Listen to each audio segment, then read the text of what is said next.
Un saludo a todos los que estén viendo este video. Nosotros somos Luis Felipe Vargas, José David Maza, Julián Herrera y Felipe Romero, estudiantes de la Universidad Industrial de Santander en la carrera de Ingeniería de Petróleo. El video de hoy es acerca de registros de pozo, como parte de la asignatura Geología General dictada por el geólogo Efraín Casadiego. Espero que sea de agrado para todos y bueno, comencemos. El contenido del video será el siguiente. Primero, una introducción. Segundo, qué son los registros de pozos. Tercero, la clasificación de los registros de pozos. Cuarto, registros electromagnéticos. Quinto, registros acústicos o sónicos. Sexto, registros radioactivos. Y por último, las conclusiones. Como todos sabemos, el primer pozo petrolero se perforó el 27 de agosto de 1859 por Edwin Drake. En ese entonces, por los próximos 70 años, la perforación fue casi un hecho de azar, donde se perforaba con poca certeza de si había hidrocarburos, o en el mejor de los casos, sin conocer las características de la formación que se estuviera perforando. Aquí es donde los registros de pozo empezaron a actuar. Como sabemos, los yacimientos de hidrocarburos están mayormente asociados a rocas sedimentarias, las cuales están compuestas por un sistema roca-fluidos. La roca sería la matriz y el fluido estaría conformado por el fluido en el espacio poroso. La función de estos registros será ayudar a describir este sistema, ya que las propiedades como porosidad, permeabilidad, litología y saturación no pueden ser medidas directamente en pozo y necesitan ser inferidas. Bueno, como he dicho anteriormente, los registros de pozo son actividades muy importantes en la exploración y explotación de hidrocarburos, y aquí el geólogo y el ingeniero pues no pueden examinar la formación in situ. Por lo tanto, usan herramientas llamadas sondas para ir por estas medidas. Así que de alguna manera podríamos decir que los registros de pozo nos ayudan a descubrir los secretos de la Tierra. Vale la pena recalcar que el primer registro fue obtenido en el campo Peckelbrunn, en Francia, y las técnicas para hacer el perfilaje de pozo las podemos clasificar según sus fundamentos físicos en eléctricas, nucleares, acústicas y electromagnéticas. Los métodos de perfilamiento por inducción electromagnética son de gran importancia en el campo de la geología y los hidrocarburos, ya que estos facilitan algunos análisis del subsuelo, basándose en estudios acerca de las diferentes resistividades de las diferentes rocas, la conductividad del suelo y la polarización instantánea de yacimientos de minerales.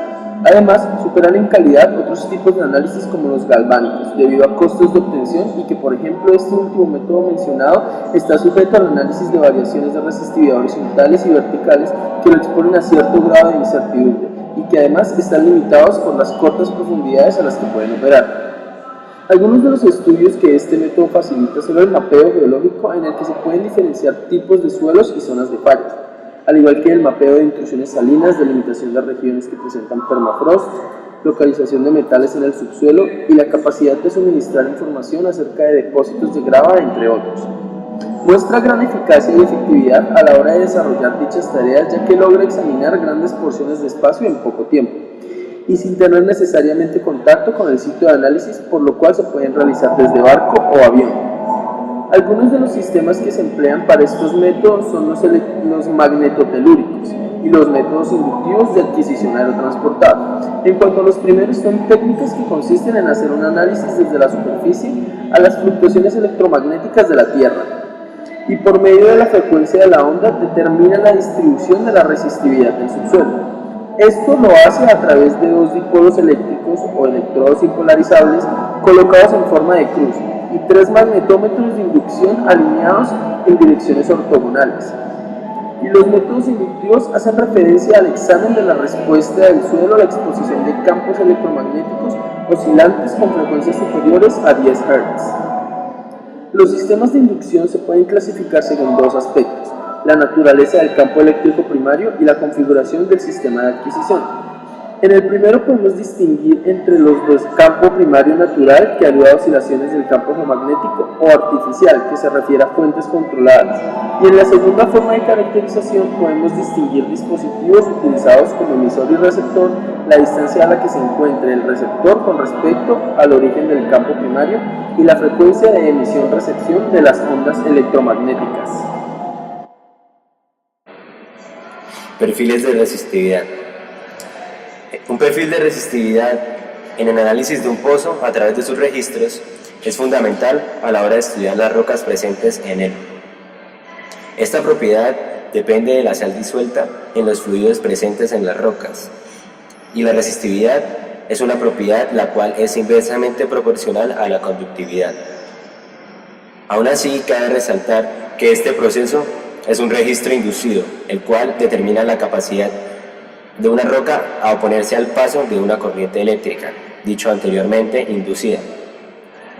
Mediante este registro se proporcionan evidencias acerca del contenido del fluido en las rocas estudiadas, y si poseen gran cantidad de agua salada, muestran una alta conductividad y de por sí una baja resistividad. Pero si por otro lado estos registros presentan en sus resultados aparición de hidrocarburos, ya sea petróleo o gas, presentan una baja conductividad y una alta resistividad. Después de entender lo que es un perfil de resistividad, determinamos que existen dos tipos de perfil de resistividad: el perfil lateral y el perfil de inducción. Primero, el perfil lateral. El perfil lateral es utilizado en los nodos conductivos, lo que quiere decir en los nodos con altas cantidades de sal. Por otro lado, el perfil de inducción es aquel que se utiliza en los nodos resistivos o con bajas cantidades de sal. Estos nodos resistivos también son denominados nodos frescos o nodos base aceite. Cabe resaltar que a medida que se aumenta la profundidad del pozo, hay diferentes perfiles resistivos y todos ellos se leen de izquierda a derecha en una escala logarítmica que comprende un rango entre 0.2 y 200 ohmios por metro. Luego tenemos el perfil de potencial espontáneo o SP, el cual mide la diferencia de potencial natural en milivoltios entre un electrodo que está en el pozo y un electrodo de referencia que está fijo en superficie. El componente más útil de esta diferencia es el potencial electroquímico, ya que puede causar una deflexión significativa frente a las capas permeables. La magnitud de esta deflexión depende principalmente del contraste de salinidad entre el lodo de perforación, del agua de perforación y del contenido de arcillas de la capa permeable. Por lo tanto, el registro SP se utiliza para detectar capas permeables y estimar la salinidad del agua de formación y el contenido de arcillas. Y pues por lo que he dicho anteriormente, el registro SP no puede ser registrado en el lodo no conductor.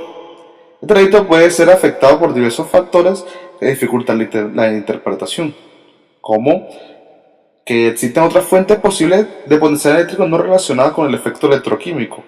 Por ejemplo, el potencial electrocinético y el bimetalismo. Muchas de estas son pequeñas y constantes a lo largo de este registro y pueden agruparse en la línea de base aludida. En segundo lugar, el SP puede medir solo la caída del potencial del pozo y no el potencial electroquímico completo. El SP ideal frente a una capa libre se conoce como potencial espontáneo estático, SSP, y frente a una capa arcillosa como potencial espontáneo pseudoestático, PSP. Registros acústicos. Estos registros, también llamados perfilados, pueden ser definidos como el reporte de uno o más parámetros del viaje de ondas para estimar propiedades fundamentales de la roca. Adicionalmente, estos registros proporcionan una velocidad con la que a partir de ella podemos estimar las propiedades mecánicas de las rocas de formación, como la resistencia compresiva no confinada, relación de Poisson, entre muchas otras. Hablando de aspectos físicos, este tipo de perfiles se basan en la medición del tiempo de tránsito que tiene la onda a través de la formación.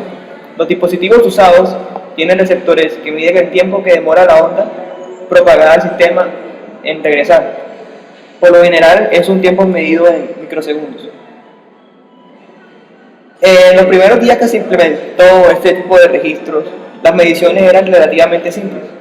Comenzaron como una forma de ajustar las señales sísmicas a las capas de las rocas. Hoy las mediciones sónicas revelan muchas propiedades de los yacimientos y de los pozos. Se utilizan más que todo para inferir porosidades primarias y secundarias, permeabilidad, litología, mineralología, presión del poro, la invasión, tipos de fluido, magnitud, entre muchas otras propiedades. Los cambios introducidos en las mediciones sónicas están mejorando cada día nuestra capacidad para determinar alguna de las propiedades dentro del yacimiento. Hay que tener mucho cuidado con ciertos factores que pueden llevar a una mala interpretación de los registros sónicos. Es necesario conocer que un tipo de contenido de arcilla genera consecuentemente una alta lectura en el tiempo de tránsito, y eso afectaría totalmente los datos. Este tipo de lecturas también pueden suceder cuando se encuentran informaciones poco consolidadas, donde también se debe corregir el efecto de la compactación cuando aumenta la profundidad. Por último, hablaremos de los registros radioactivos, entre los cuales tendremos el perfil de rayos gamma espectral, perfil de densidad, perfil de lictodensidad, perfil neutrónico compensado y neutrónico de doble porosidad. El perfil de rayos gamma mide la radiación natural presente en las formaciones, emitida espontáneamente por elementos como el uranio, potasio y el torio. El perfil de rayos gamma puede correrse en hoyos abiertos o entubados, y la curva de rayos gamma se presenta en el perfil con aumento hacia la derecha, parecida a la curva de potencial espontáneo, cuya deflexión hacia la derecha señala la presencia de lutitas. A diferencia de este, el perfil de rayos gamma espectral muestra la concentración individual de los elementos radioactivos, y ambos se mide en unidades API. Estos dos registros se usan para determinación del contenido de arcillas en la formación y para hacer el análisis mineralógico. El elemento que tenemos a la derecha es el instrumento con el que se mide el perfil de rayos gamma, con el que se mide la radiación.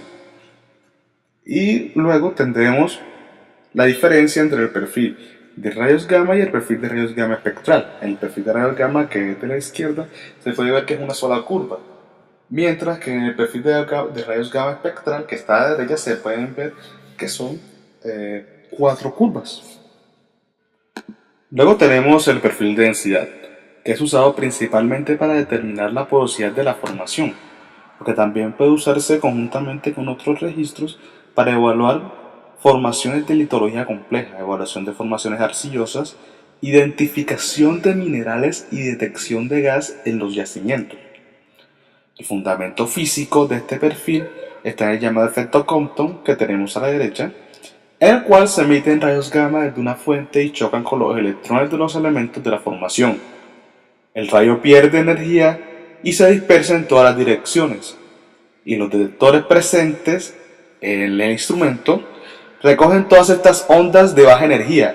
Como el efecto Compton solo depende de la densidad total de la formación, entonces esta puede ser calculada a través de los impulsos que mandan los receptores a su superficie a partir de las ondas que llegan. Aquí podemos ver dos imágenes. En la imagen de la izquierda tendremos más o menos cómo es el esquema de este registro, y en la imagen de la derecha tendremos exactamente cómo se vería un registro de densidad, en la línea verde. Aparte de eso, también tenemos el perfil de lictodensidad, que además de darnos la densidad total de la formación, nos permite observar una curva de absorción fotoeléctrica, la cual refleja el número atómico promedio de la formación y por tanto es un indicador del elemento que conforma la matriz de la roca. Y por último tendremos el perfil neutrónico, usado para encontrar la porosidad de la formación, y se fundamenta físicamente en que la herramienta que tenemos en la imagen de la derecha contiene una fuente emisora de neutrones que produce neutrones rápidos que sorprenden la formación. Los neutrones emitidos son desacelerados o llegan a una velocidad termal por colisión, principalmente con núcleos de hidrógeno en la formación. Algunos de los neutrones desacelerados regresan a la herramienta. Luego son contados por dos detectores de helio espaciados a distancias diferentes de la fuente. La salida doble proporciona la compensación para los efectos del cemento y revestimiento. Por último tendremos las conclusiones. Lo único que podemos concluir de esto es que, como hemos visto, los registros de pozos se han convertido en una herramienta imprescindible en la perforación y la producción, ya que nos da la suficiente información para tomar las mejores decisiones acerca de cada uno de estos dos procesos, y por lo tanto tener un ahorro considerable en el proyecto. Nos permiten optimizar el proyecto en el cual estamos trabajando. Y ahí concluye nuestro video acerca de registros de pozo. Espero que hayan entendido y que de verdad les haya gustado. Muchas gracias de parte de nuestro grupo.